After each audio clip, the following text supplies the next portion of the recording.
నమస్తే, welcome to Leo. Perni Nani మొత్తానికి సత్యహరిశ్చంద్రుడు అన్నట్టు నిలుపుకున్నటువంటి ఒక తన పేరుని పూర్తి స్థాయిలో ఏదైతే బియ్యం స్కామ్లో కావచ్చు, గోడౌన్ స్కామ్లో తన భార్య జయసుధ పేరు కావచ్చు, అదేవిధంగా తన మేనేజర్ పేరు రావడం, దానికి తగ్గ పెనాల్టీ కట్టడం, ఇదైతే అందరికీ తెలిసిందే. అయితే ఇక్కడ ఎక్కడో చిన్నగా ఏమంటారనమాట, చంద్రబాబు నాయుడు గారిని మెప్పిస్తానికి చంద్రబాబు నాయుడు గారు ఆడవారిని అరెస్ట్ చేయరు అన్నట్టు మాట్లాడుతూనే, ఇంకో పక్క నన్ను అరెస్ట్ చేయండి చూద్దాం అనే మాటలకి వెనక ఉన్న ఆంతర్యం ఏంటి అనే దానిపై మనతో పాటు సీనియర్ జర్నలిస్ట్ కనకదుర్గ వడ్లమణి గారు ఉన్నారు. వారిని అడిగి తెలుసుకుందాం. మేడం నమస్తే. నమస్తే అండి. మేడం, మనం చూసుకుంటే పేర్ని నాని సత్యహరిశ్చంద్రులాగా ఏదైతే కూటమి ప్రభుత్వం వచ్చిన తర్వాత కూడా పూర్తిగా వైసీపీ ప్రభుత్వం ఆ ఏపీ రాష్ట్రానికి చాలా మేలు చేసింది, ఇంతకన్నా మేలు ఇంకెవరు చేయలేరు అని చెప్పి మాట్లాడారు.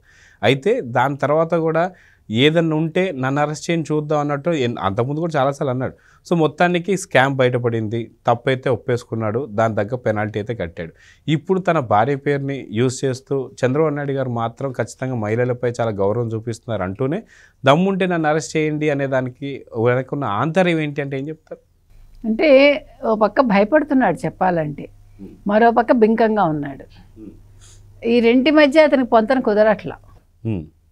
మీరు చెప్పినట్టుగా మొన్న ఏమన్నాడు, చంద్రబాబు నాయుడు గారు ఆడవాళ్ళ జోలికి వెళ్ళొద్దంటారు, ఆయన ఆడవాళ్ళకి గౌరవం ఇస్తారు, ఏదైనా ఉంటే మగవాళ్ళని అరెస్ట్ చేసుకోండి అంటారు తప్ప ఆడవాళ్ళ జోలికి వెళ్ళొద్దు, ఆడవాళ్ళని అరెస్ట్ చేయొద్దంటారని ఆయనే చెప్తున్నాడు.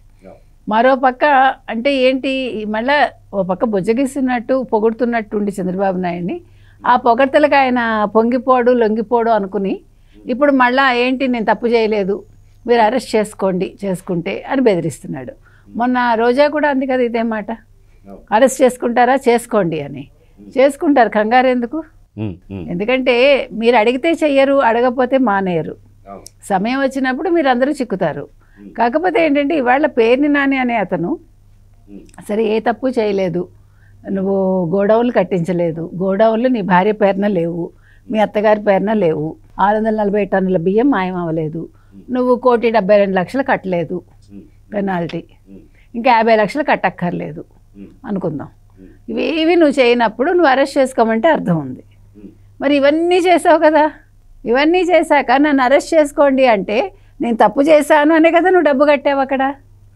ఇప్పుడు మనం కడతామండి, ఇప్పుడు మిమ్మల్ని కట్టమంటారు, నాయన నువ్వు 1 క్వింటాలు మాయమైపోయింది, నువ్వు ఇప్పుడు డబ్బు కట్టు అంటే మీరు వెళ్ళి కడతారా? మీరు వాదిస్తారు వెళ్ళి, ఎవడవయ్యా నువ్వు అసలు నన్ను అడుగుతున్నావేంటి అని ఎదురు తిరుగుతాం మనం. అలాంటిది 90 లక్షలు విలువ చేసే బియ్యం మాయమైతే 1,72,00,000 కట్టి ఆల్మోస్ట్ హాఫ్ ఎక్కువ డబల్ కట్టేశాడు. ఎందుకు కట్టావు అంటే నువ్వు ఏమైనా బ్రైబ్ అది అంటే వాళ్ళు లెక్కలేసి నువ్వు 1,72,00,000 కట్టాలి అంటే కట్టేశావు, నువ్వు కనీసం కోర్టుకి వెళ్ళావా ఆ విషయంలో?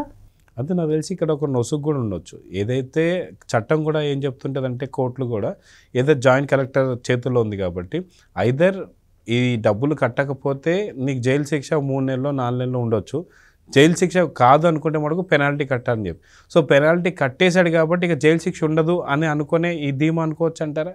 అది ఎట్లా అండి, ఇప్పుడు మీరు కట్టాల్సింది ప్రభుత్వానికి ఇవ్వాల్సిన డబ్బు ఇవ్వాలి, అది ప్రజల కోసం తీసుకొచ్చిన బియ్యం కాబట్టి నువ్వు కట్టి తీరాలి. అక్కడ నువ్వేమి ఎవరికి ఇదేం కాదు కదా, ఫేవర్ చేయట్లా నువ్వు కదా, నువ్వు తిన్నావు కక్కావు.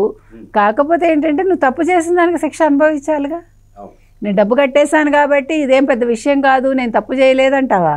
నువ్వు డబ్బు ఎప్పుడైతే కట్టావో తప్పు చేసావు, ఇంకా అది ఉన్నదే అక్కడ. అది ఇప్పుడు ఆ డబ్బు కూడా అంత మొత్తాన ఒకేసారి కట్టే, అదే కదా మనం దాని గురించి కూడా అన్నాం. మనం ఇప్పుడు మీరు నేను ఒక 2 లక్షలు బ్యాంకులో వేయాలంటే మనకి ఎంత కష్టం, 4 రోజులు పడుతుంది. అది కూడా 49,500 కడతాం మనం, లేదు 49,000 కట్టాలి, లేదా మళ్ళీ మనం అన్ని సమస్యలే మనకి. అంటే మన మామూలు మనుషులం కదా, మిడిల్ క్లాస్ మనుషులం కాబట్టి. అదే వాళ్ళకైతే 1,72,00,000 ఎవడిస్తాడు, ఎలా ఇస్తాడు? నీ దగ్గర అంత క్యాష్ ఎక్కడి నుంచి వచ్చింది? అంటే ఏ గోడౌన్లోంచి తవ్వావు నువ్వు ఈ డబ్బులు? అంటే ఎక్కడ దాచిపెట్టావు? నిధి ఎక్కడుంది? మాళిగలు ఉన్నాయా? అంటే ఇప్పుడు జగన్మోహన్ రెడ్డికి అక్కడెక్కడ యలహంకలో ఉన్నట్టుగా కంటైనర్లు వచ్చాయి కదండి డబ్బులు. అంటే ఆ కంటైనర్లోంచి కొంచెం ఒక వంతు ఇచ్చాడా నీకు ఏమన్నా? అంత జాలి పడుతున్నాడా జగన్మోహన్ రెడ్డి? అంటే అంత విశాల హృదయం ఉందా? తింటం తప్ప ఇవ్వటం తెలియదు కదా ఆయనకి. అయితే ఇప్పుడు వచ్చేసి నన్ను అరెస్ట్ చేయండి చూద్దాము అనే బింకరాలు పోతున్నాడు అంటే ఖచ్చితంగా అరెస్ట్ అవుతాడా లేదా అనేది ఒక సమస్య అయితే గతంలో కూడా మనం చూసాం. అంబటి రాంబాబు కూడా ఒక వ్యక్తిని తీసుకొచ్చేసి ఈ వ్యక్తి మా ఇంట్లోనే ఉన్నాడు, మీకు దమ్ముంటే అరెస్ట్ చేయండి అన్న సాయంత్రంలోనే వచ్చేసి అరెస్ట్ చేస్తే అక్కడ ఇంకో తప్పు జరిగింది అన్న అడిగితే. ఇప్పుడు ఈయన మా ఇంట్లో ఉన్నాడు అరెస్ట్ చేయండి అన్నప్పుడు ఇద్దరిని కలిపేయాలి కదా. ఎందుకంటే పోలీసులు సవాలు విసరడం ఒకటే కాదు, నీ ఇంట్లో పెట్టుకోవడం తప్పు, 2 తప్పులు. కాబట్టి నేను 2 నెలలు జైల్లో ఉంచాల్సింది. మరి ఎందుకు వదిలేశారో మనకు తెలియదు. కాబట్టి ఇప్పుడు పేర్ని నాని అనేవాడు అంబటి రాంబాబుని ఫాలో అయితే ఖచ్చితంగా ఇప్పుడు అంబటి రాంబాబుని వదిలేసినట్టు వదలరు. పేర్ని నాని ప్లస్ భార్య ఇద్దరు వెళ్తారు. లేదు మన రోజా గారు అడుగుతున్నారు కదా, పాపం రోజా గారు చాలా బులబాటంగా ఉంది ఆవిడకి, అదేదో తీర్చేస్తే వదిలిపోతుంది. అది లేదా ఇక్కడ ఇంకొక సమస్య కూడా ఏర్పడింది. ఏదైతే వేణుస్వామి అని చెప్పేసి అనే అతను సెలబ్రిటీ హోదాగా అంటే సెలబ్రిటీ ఆస్ట్రాలజర్గా పేరు తెచ్చుకొని అన్నీ కూడా అపశకునాలే మాట్లాడుతున్నటువంటి ఒక తను ఎవరైతే జైలుకి వెళ్తారో వాళ్ళు సీఎం అవుతారు అని చెప్పేసి అల్లు అర్జున్ విషయంలో అనడం జరిగింది. సో వీళ్ళు ఎవరైనా జైలుకి వెళ్తే సీఎం అవుతారనేటువంటి సెంటిమెంట్ని పట్టుకొని మేము వెళ్తాం మమ్మల్ని జైల్లో పెట్టండి అని చెప్పి అంటున్నారు కూడా అనుకోవచ్చు అంటారా? అంటే ఇదేమన్నా కాంగ్రెస్ ప్రతివాడు సీఎం అనుకోవటానికి? అంటే జైలుకి వెళ్తే సీఎం అయిపోతే ప్రతి అడుకునేవాడు కూడా అయిపోతాడు. అంటే వేణుస్వామి ఆ మాటలు వేణుస్వామి ఏముందండి, ఏదో చెప్తారు చూడండి, ఇలా వస్తాడు అలా పోతూ ఉంటాడు ఏదో తెర మీద, ఆయనకు అవసరమైనప్పుడు వస్తాడు. ఇప్పుడు సెలబ్రిటీ అంటే వచ్చేసాడు కదా, ఆయన డబ్బులు కావాలి, 2 లక్షలు వెళ్ళి ఆ పిల్లాడికి ఇచ్చాడు, శ్రీతేజ్ వాళ్ళ నాన్నకి. దేనికి ఇచ్చాడు అసలు అర్థం పర్థం ఉందా? ఇప్పుడు పుష్ప అంత కాంట్రవర్సీ అవుతుంటే ఈయన తెర మీదకి వచ్చాడంటే మళ్ళా ప్రజల్లోకి వద్దామని. ఆల్రెడీ నువ్వు చేసిన తప్పుగా అనుభవిస్తున్నావు, ఇంకా బుద్ధి రాలేదు. గతంలో కూడా చెప్పాడు సినీ రాజకీయాల గురించి నేను మాట్లాడినా. బాగుందండి, మేము ఒట్టు తీసి గట్టును పెట్టేస్తూ ఉంటాం, అవసరార్థం అక్షతాం సమర్పయామి అని ఏదో అట్లా మాటలు అలా ఇచ్చేస్తూ ఉంటాం, మళ్ళీ తీసేసుకుంటూ ఉంటాం అంతే. అందరూ దొంగలేనండి అనకూడదు. అంటే వైసీపీలో అందరూ ఎలా దొంగలు ఉన్నారో ఇక్కడ ఈయన గారు కూడా ఓ దొంగ అనమాట, పెద్ద దొంగ. ఈయన మరి వైసీపీకే కదా సపోర్ట్ చేశాడు, ఆ జగన్మోహన్ రెడ్డి నమ్ముకున్నాడు కాబట్టి సగం నట్టేట్లో ములిగాడు నన్ను అడిగితే. అయితే పేర్ని నాని ఈ సవాల్ విసరడంతో ఏ క్షణానైనా సరే అరెస్ట్ అయ్యే అవకాశాలు ఉన్నాయా లేదంటే ఏం చెప్తారు? ఖచ్చితంగా అవుతాడండి. ఆయన అవడం ఏంటి, భార్యను కూడా తీసుకెళ్తాడు చక్కగా బంపర్ ఆఫర్ లాగా. ఇప్పుడు తప్పు చేసి నిన్నటి వరకు రెచ్చిపోయి ఇప్పుడేమో జగన్మోహన్ రెడ్డి కోసం చేశాను నా తప్పు లేదంటే మీరు ఆ మాట ముందు ఆలోచించుకోవాలి.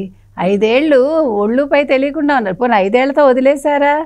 5 ఏళ్ళు 6 నెలలు అయినా కూడా మీరు అదే పొగరుతో ఉన్నారు కదా, మరి పొగరు దించద్దా?